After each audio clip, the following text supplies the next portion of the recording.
bigotry at all. All right, Sarah. Nothing. Akala? You've got no substance to your argument. You're not even backing up. You've got loads of substance. I have. What happened to Lee Rigby? What happened on 7/7? All the Muslim grooming gangs. Everything I say is factual. Let someone else speak for a minute, please, Tommy. Of course, Mr. Robinson, there are no paedophiles who are white, and white people have never bombed anyone else's country. 87% of grooming cases are Muslim, yet 5% of the country is Muslim. You spoke. Let me speak. Now, this is exactly the issue, is what I'm saying, right?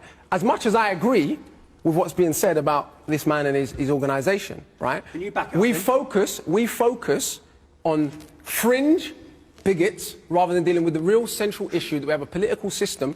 I can't count how many times I've read the Daily Mail or some other paper, not that I read these rags, and it says, Pakistani man does blah. When Jimmy Savile is convicted or something comes out about him, is his ethnicity or his religious beliefs put forward as the primary reason for him committing an offence? No. But we can...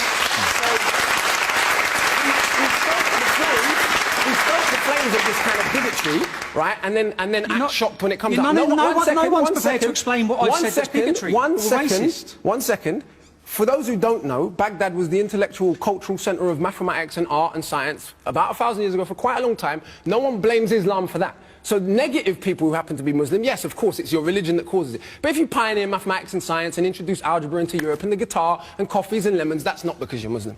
Well, the people... Okay. I'm going to get an opposing view. This is exactly what I said at the beginning of the programme. When we deal with racism, rather than dealing with the structural reality and all this nonsense about people are racist because they're frustrated about their life, it's totally classist. What we're saying, only working class people are racist. Do me a favour. Racism was not invented by working class people. It was invented by elite academics through pseudo-scientific nonsense and perpetuated as part of political policy. From the top down, not the bottom up. In fact, if we look back at the history of this country, when there were slave catchers in the streets, people had far more allies in working class parts of London than they did from rich people who were trying to catch them and send them back to the Caribbean. So let's be honest about the history and deal with the bigger problems of structural racism, because then smaller things and smaller frustrations that are breeding this type of nonsense won't be excavated so much. But this is the problem, is we focus on nonsense like this rather than dealing with why a British soldier you've probably never heard of, a gentleman called Christopher Alder, died in 1999 in police custody. There is footage on YouTube that you can see for yourself of him on the floor with his bottom half exposed, with police officers around him making monkey noises over his dead body. You've never heard his name.